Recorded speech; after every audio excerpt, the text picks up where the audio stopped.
Marriage had always been a sacred bond in my eyes, a commitment meant to grow through respect, empathy, and compromise. When Sarah and I exchanged vows 5 years ago, I truly believed we shared the same dream for our life together. I imagined us as a united team, each playing our part to build a joyful and balanced home. But as the years unfolded, it became more and more clear that what I saw as partnership, Sarah viewed quite differently. From the very beginning, I worked tirelessly to provide for us. My job as a financial analyst wasn't glamorous, but it brought stability and allowed us to live comfortably. I carried pride in being the main provider, even if it meant long hours and personal sacrifices. For me, securing our future wasn't just duty, it was how I expressed love. Meanwhile, Sarah embraced life with carefree energy, chasing her passions, painting, yoga, and lively dinner parties with friends. At first, I admired her gift for finding joy in simple things. But over time, I couldn't overlook that her lifestyle often left the shared duties of our home unattended. It wasn't only about money, though that mattered too. As months became years, I noticed how little Sarah contributed to our everyday upkeep. Laundry piled high for weeks. The sink overflowed with dirty dishes. Groceries, bills, and basic chores all fell on my shoulders. At first, I convinced myself she just wasn't used to structure. Maybe I hadn't set expectations clearly.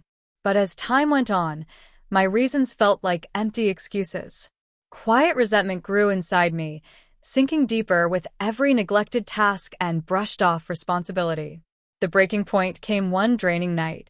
After completing a huge project at work, late hours, skipped meals, I came home exhausted, longing for comfort and understanding from my wife. But instead of peace, chaos awaited me. Sarah lay sprawled on the couch, scrolling through her phone, oblivious to the disorder around her. The kitchen's sink looked like a battlefield of dishes. Unopened mail stacked high on the counter.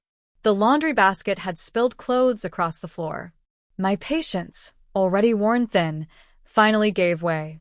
Setting my bag down, I breathed deeply, trying to rein in my frustration. "Sarah," I said, my voice heavy with exhaustion. "We need to talk." She glanced up, her expression detached, her tone sharp. "What is it now?" Her dismissive reply stung, but I pressed on. "I feel like I'm carrying everything here. I work hard to keep things running, but I need your support too." She rolled her eyes, a small gesture that made my blood boil.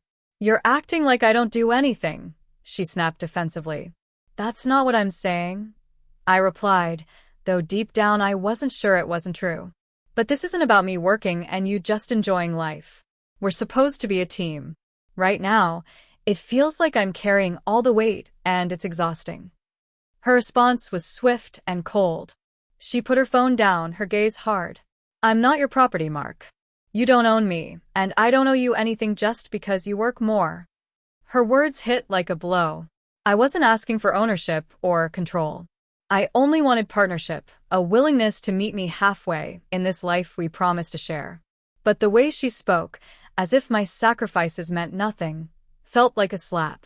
Her words echoed painfully as she picked up her phone again, dismissing the conversation as unimportant.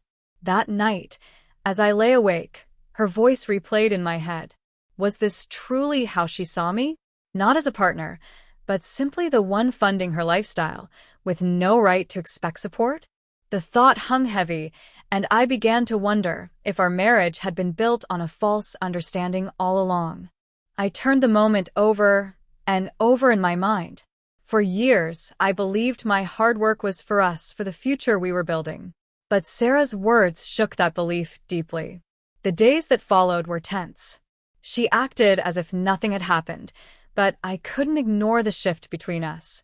The rhythm of our relationship had been replaced by silence, a widening gap neither of us confronted. I stopped repeating the tiring cycle of asking for help and meeting indifference. Instead, I turned inward. I began questioning my role. If Sarah didn't see herself as part of this partnership, what was I clinging to? Could I keep pouring my energy into something so one-sided? Or was it time to face the truth, that we weren't the team I believed in?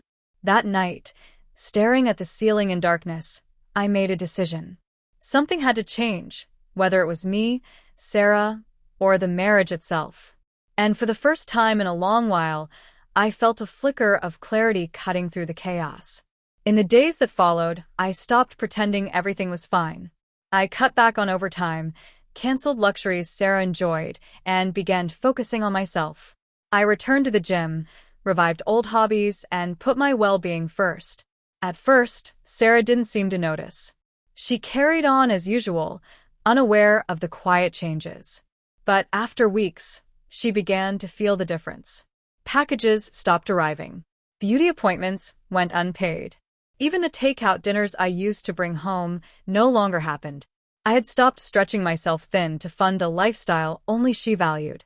One evening, while I sat reading, Sarah stormed in, her frustration clear.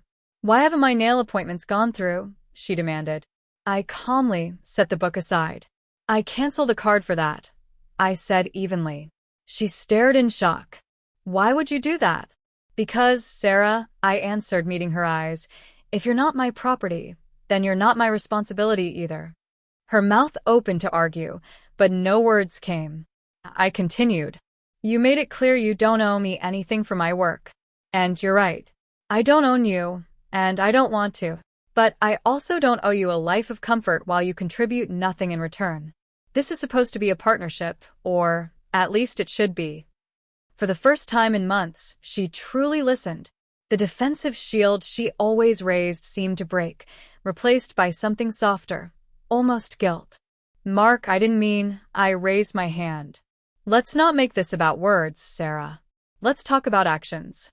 If we want this marriage to survive, we both need to put in effort. Otherwise, we're just two people sharing a roof." That talk marked a turning point. Something in her shifted.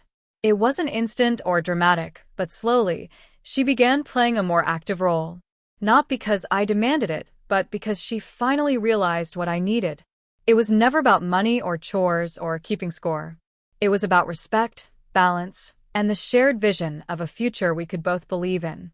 We're still a work in progress. Old habits resurface at times, and we remind ourselves what we're working toward.